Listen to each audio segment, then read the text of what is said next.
Hey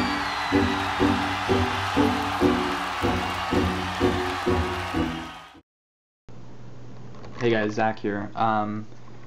So I was gonna lay the cards out and show you guys the changes to the deck, but I've already laid them out like 7 times this last week, and I mean, not that I mean it's just kind of a hassle. I mean, I've tested the deck so much and broken it apart and changed it and everything, and so I have a pretty decent deck list right now.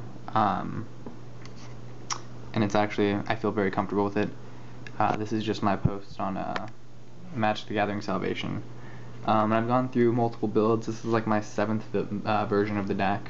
And I do believe this version to be very consistent. On the stack, you'll see that there's 2 cards in the deck that aren't in this list, and those are stuff that I'm going to be testing tomorrow. I'm going to be getting together with some friends and playing a couple matches. So after 13 matches with the deck, here's what I've come up with. 4 Reckless Waif, 4 Mayor of Avabruck, 4 Daybreak Ranger, 4 Kruin Outlaw, 4 Instigator Gang, 2 Phyrexian Metamorph, and for the spells I have 4 Incinerate, 3 Beast Within, 3 Moonmist, 3 Brimstone Volley, and 2 artifacts, the 2 Shrine of Burning Rages. And for the lands, I got 7 mountains, 6 forests, 4 Rootbound Crags, 4 Copperline Gorge, and 2 Kessig Wolf Runs.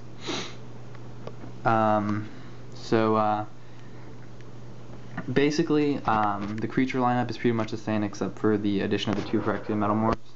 In the original build I was running 2 Noxious Revivals, but these have just been testing way better. Noxious Revival is just too slow in this current meta. I mean, it did disrupt a couple Titans from hitting Phyrexian Metamorph in the grave to copy, Titan, copy. And I mean, that was like the only instance where it was good, and Phyrexian Metamorph is good in just about every matchup. So pretty much the same suite right there of creatures. For the burn spells, I decided to drop Shock originally and go with the 4/4 of Incinerate, Brimstone Volley. However, after today's round of testing, which was 6 matches, I decided to drop Brimstone Volley to 3 and Incinerate to 4, or keep it at 4 basically. Now the reason behind that was Brimstone Volley, I would say about 60% of the time I'm using its 3 burn effect, and about 40% of the time I'm using its 5 burn effect. And originally, with the 6th version of the deck, I'm now on like version 7, I was running a 3 Incinerate to 4 Brimstone Volley. I changed the ratio around, and it's been testing extremely well. Just being able to get off that extra Incinerate instead of having to wait for the 3rd mana for Brimstone Volley is just amazing.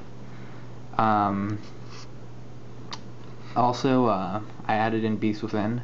It's just such a versatile card. I mean, blowing up basically land, planeswalkers, flyers that you can't take out. Inkmoth Nexus is a huge problem. Phyrexian Crusader is a huge problem for this deck because it has protected from red, and it has Infect. Beast Within is just an amazing card for this deck, and it activates at instant speed, so you can blow their stuff up on their turn. Just too good. Like I said, Brimstone Volley is amazing in this deck. Whenever something dies, you just hit them for 5, which is a quarter of their life. Granted that they haven't gained any, and it's just ridiculous. For the 2 artifacts, I'm running 2 Shrines. Excellent card. Holy crap. I think in the first version I was running Full Moon's Rise. If you're running Full Moon's Rise, I do not believe that you're running the deck correctly. If you're playing it right, you're not going to have too many werewolves in the grave to sack. Maybe you're going to regenerate like 1 or 2 wolves in human form. Shrine just puts that pressure. It basically just gets charge counters. You're putting on average like at least 2 per turn. And then really with the Brimstone Volleys and the burns, you can really just hit them for game with either Shrine. You can blow up a huge creature and swing for game. It's just so good. It's gotten me many wins lately. And definitely an MVP of the deck, even though it's only a 2 of. For the lands, I decided to drop a mountain, go down to 23. And dropping that mountain let me add in the 3rd Beast Within, which was really crucial for the deck. You'll also notice that I dropped Moonmist down to 3. Excellent card for the deck, but it does dead draw at 4. Especially after you've lost field presence top decking a Moonmist. You die a little bit on the inside, so dropped it down to 3, testing extremely well. Real quick, after 13 games with the deck, I must say probably the card that's put in the most work is Reckless Waif. You know, there's just no better feeling than opening hand of a Mountain and a Waif, because usually most decks this format aren't going to be dropping too many 1-drops except for maybe Tempered Steel. But I mean, there are decks that do drop the 1-drops, but I'd say about like 70% of the time I've gotten to transform coming back to me on my first turn, swung for 3, and usually it's good for 2 or 3 hits. On average, I would say 90% of the time it's getting 2 hits in before my opponent draws something to get it off the board. So 6 damage for a 1-drop is pretty good. Mayor's been extremely good. Having 2 out is amazing, even better when you copy a Phyrexian Metamorph and you just have that permanent token generator and permanent +1/1. Daybreak is just amazing as well on the night side. Day side is alright, but night side is just disgusting. Just basically tap red, destroy pretty much everything right now. Destroy their setup cards before they get going. You know, it's just an amazing card. Kruin Outlaw and Instigator Gang, they're pretty good. But in this deck you have a 4 and a 4. I'm thinking of dropping it to a 3 and a 3, and then adding in 2 shocks for that early game burn.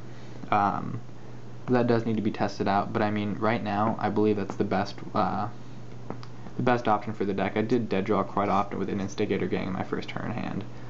And Kruin Outlaw with the double red requirement trolls pretty hard whenever you draw it with only forests, or a forest and, you know, a mountain. So that does need to be tested, but if you did want to try that out, basically just drop 1 Instigator Gang and 1 Kruin's Outlaw for 2 shocks. Or I guess Galvanic Blast would also work. So that's my thoughts on the deck for now. Really though, MVP of the deck right now is Reckless Waif. I mean, you're just swinging on turn 2 for 3, which is awesome.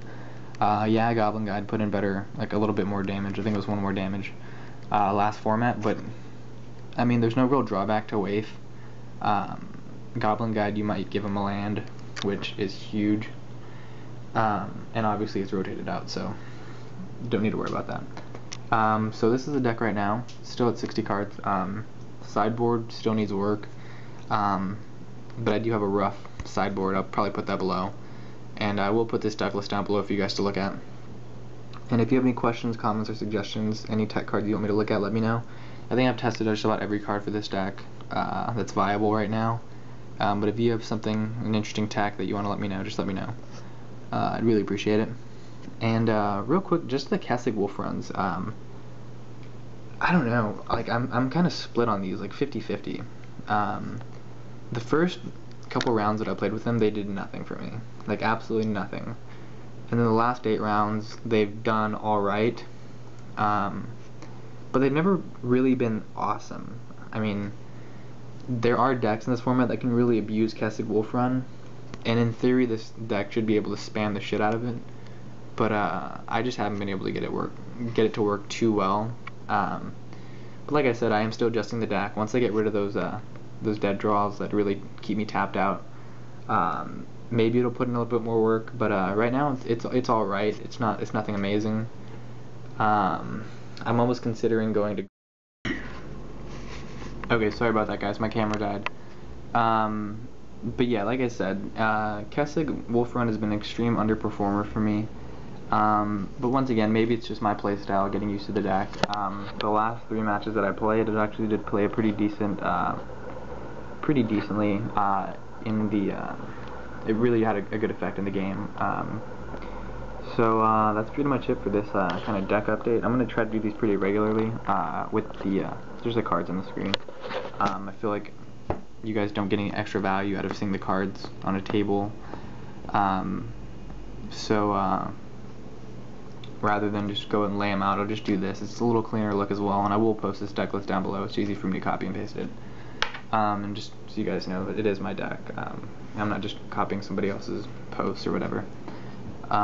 So yeah, that's pretty much it for this update. The deck has changed a lot since the last one. So I do recommend you guys to try out this deck. It's extremely fast, extremely aggressive.